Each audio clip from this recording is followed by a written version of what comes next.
Good morning. What is going on, team?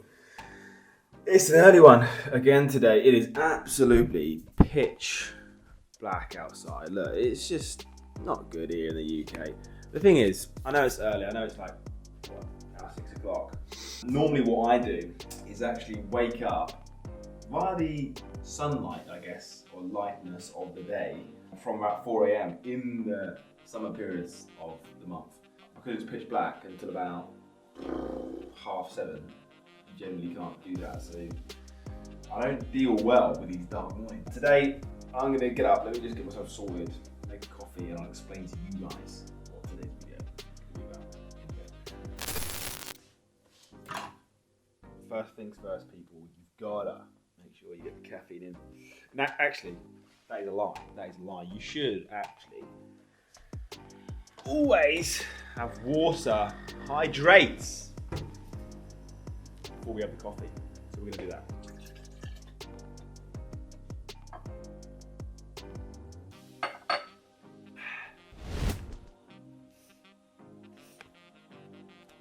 Not the morning we wanted. Anyway, we're making some breakfast because what I'm gonna do basically in this video, guys, is talk to you about how things can go quite south when it comes to bulking. And I kind of watched a video as I was coming out of prep and it told me not to do this. And I think I did this. And I'm going to talk to you about it today. So my video today is going to be all about basically how to get the best out of your bulk rather than feeling too sluggish, feeling shit, and actually falling off the bulk. Because if you're really wanting to pack on some serious size, then you are going to have to stick it out. But there are certain ways to go about a bulk, and I'm going to talk to you about it today. So sit back, relax, and enjoy the video.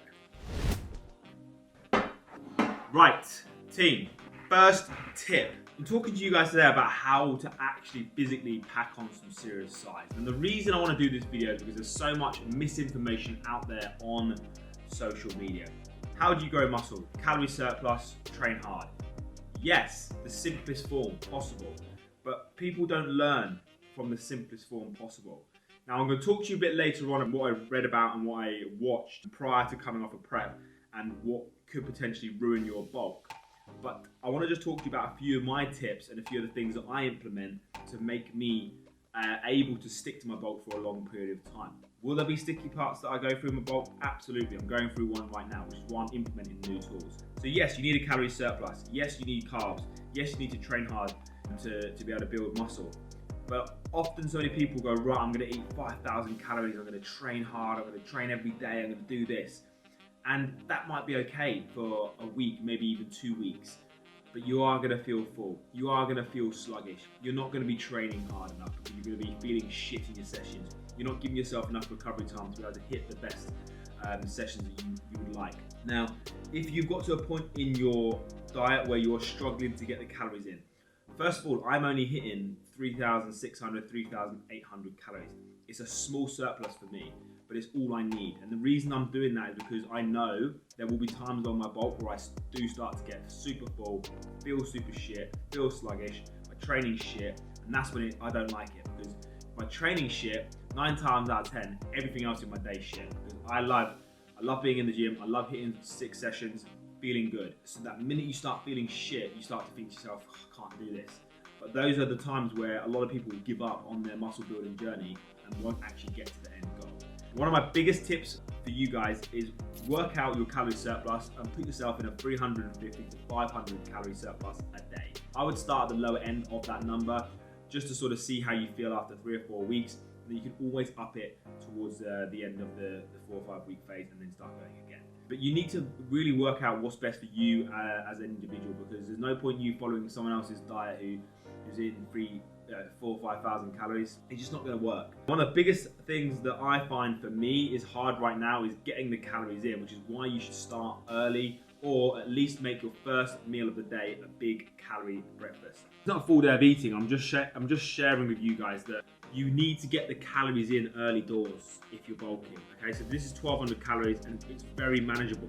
If you start plating up your food and you've got a load of food to eat, and you're already looking at it and going, oh god. Now that to me is going to be so easy to eat because it's just a bagel and an egg, right, and some cheese. But if you've got a massive plate of food, you're going to eat that and you're going to feel shit for the next hour or two, and then you've got to have a meal. So the biggest thing is, I'll just down that, so I'm burping now. But the biggest thing you need to make sure you're doing is managing your food and managing the digestion and how it's going down and how you're feeling, okay? It's shakes, okay? I've got a bagel, some cheese and some butter and an egg there because I want to eat food as well. I don't just like drinking my calories. It's so easy for people to say, yeah, just drink your calories, just drink your calories, and that's okay, and it has its time and its place. The reason I like to drink my calories is because I don't like to feel super full when I'm bulking. I know you've got to feel full, but that whole shoveling it in all the time, feeling shit, feeling sluggish is really not the way forward. Especially as I'm gonna go train in about an hour and a half's time. The last thing I wanna do is cram, load of calories into me and just feel super shit. So one of the biggest tips, and tip number one, is gonna be manage your calories ideally around your training. Okay, so manage the calories around your training is the biggest tip I can give you. I know it's difficult for a lot of people, but for me, if I'm going to train at 11, 12 o'clock in the day, I will make sure that I've had about 1,000 calories before I train. But if I start training at 5, 6 o'clock in the evening and I've had 4,000 or 5,000 calories before that, you're going to feel so shit training. It's not going to give you that energy. Yes, food gives you energy, but if you have too much of it, it can have the reverse effect and start feeling super sluggish. I'm rambling on a bit, I know, but I'm trying to explain to you guys why it's a good thing to actually bring the calories down when you are on a bulk. So tip number one, manage your calories ideally around your training. I forgot to mention, this is a shake, guys, but it's got 2 scoops of Ghost protein powder in there. It's got 30 grams of peanut butter, 60 grams of oats and milk. And that's what we're saying. That alone is probably 700 calories. Firstly, on this clip, I want to apologize for the last couple of clips because the quality of them was not great. I'm not going to lie. Not sure what happened. I think I had my camera on the wrong setting. Anyway, we're back in the game. So tip number 2, all right, is going to be drink more water. You guys saw me this morning. Get up. The first thing I did was have a pint of water. It's now 11:16. Yeah, 11:16. That's wrong. That clock in the background. If you're looking at that and you're thinking, oh, he's lying because it's 12:15. That's not been changed back yet. Anyway, drink more water is going to be tip number 2. Now, the reason being, guys, water is an amazing liquid, all right? Clean, fluid, it's unbelievable, all right? And it's not just good for your hair, your skin, your nails, hydration. It's fantastic for digestion. And again, all my tips go hand in hand, okay? Managing your food around your training so you don't feel super shitty and super full, and obviously you can get the digestion working properly. Give it a helping hand. Drink 4 to 6 litres of water a day. And I'm telling you now, if you're anywhere from 80 kilos to 100 kilos, 4 to 6 litres a day should not be difficult. I've nearly drank 2 litres already and it's only 11 o'clock. I drink another 2 litres during my session, hands down, with my pre-workout, which is a full shaker, my during drink, which is a full shaker, and then I'll have like probably half of that bottle there, so another litre, so that's about 2 litres, right? Well, it is 2 litres. That's my training. I'll come back, I'll finish off that. I'm easily hitting 5-6 litres every single day, and I don't know why people shy away from drinking water, like, oh, I don't like the taste of it. Like, grow up. It's water. It's unbelievable for you. So, tip number 2, drink more water.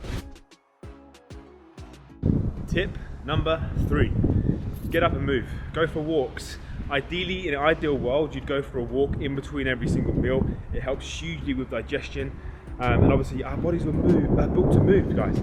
So get up and move them. 2 of the biggest tips I've given you today, walking and water, both begin with W and they're both free, Could also think of something else that begins with W, which is probably good for you, but we'll leave it at that today, shall we? Tip number 4 is gonna be rest days. You have to make sure you're taking rest days. And now, I know it seems like all these people do online is train.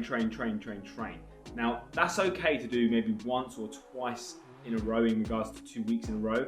You could train every day for 2 weeks, you might feel okay. But if you're trying to put on some size and you're gonna be bulking for 4, 5, 6 months even, you are gonna have to do it for that amount of time, for 1. And 2, you are gonna get bored of training because you're gonna be doing the same stuff over and over again, and it limits the amount of progression that you can actually do. Force yourself to take a couple of rest days a week. 5 good sessions are better than having 5 okay ones and 2 shit ones. Because there's no point just going, oh, I'm bored, I'm gonna go to the gym. Take the rest day, rest up, drink enough water on those rest days, move on those rest days, get the calories in on those rest days. Honestly, your sessions will feel 100 times better. You can get more out of the sessions. And that's another one you need to focus on, is getting the best out of the sessions when you are in the gym. So the rest days are gonna actually help with those days when you are in the gym. Tip number 4. tip number 5. Trust and don't rush the process. If you've been going for 4 or 5 weeks and you're not really seeing that much change in your physique, you're probably not going to yet. 5 weeks is not really a huge amount of time to even see much change in your physique, especially when you're bulking. If you're cutting, it'll be a different story. When you're bulking, these things take time. Make sure you are progressively overloading in the gym as much as you possibly can. Focus on how much your strength's going up more than what you actually look like in the mirror. Don't just then go and do stupid things like up your calories by an extra 1,000 or 2,000 and just think, I'm going to just eat as much as I can to put on some more size. That is not going to work. You need to stick to a regime, stick to what your coach tells you to do. If you haven't got a coach, reach out to me and I can personally coach you. But the best thing to do is trust the process, stick to the plan. If you're unsure if it's going okay, seek advice, get a coach who can help you, and you'll feel a lot better. That is going to wrap up today's video. You guys have been DMing me on Instagram asking me to do these types of videos, giving you my tips on how I stay in shape pretty much all year round. I've done, endless amounts of bulks in the past, endless amounts of cuts. I've been through the process so many different times, and every time tends to be roughly the same, but you kind of know what to do every single cut, every single bulk you do. You learn something from that you can take into your next bulk, which is why you guys are asking me the questions, because if you're new to this game, then the best thing to do is watch YouTube, get as much advice as you possibly can, because it makes it a hell of a lot easier for you guys. If I knew what I know now back then, I would be absolutely laughing. Guys, thank you once again for watching this video. Make sure you subscribe to the channel. Be sure to like the video as well. And as always, stay fit, stay healthy.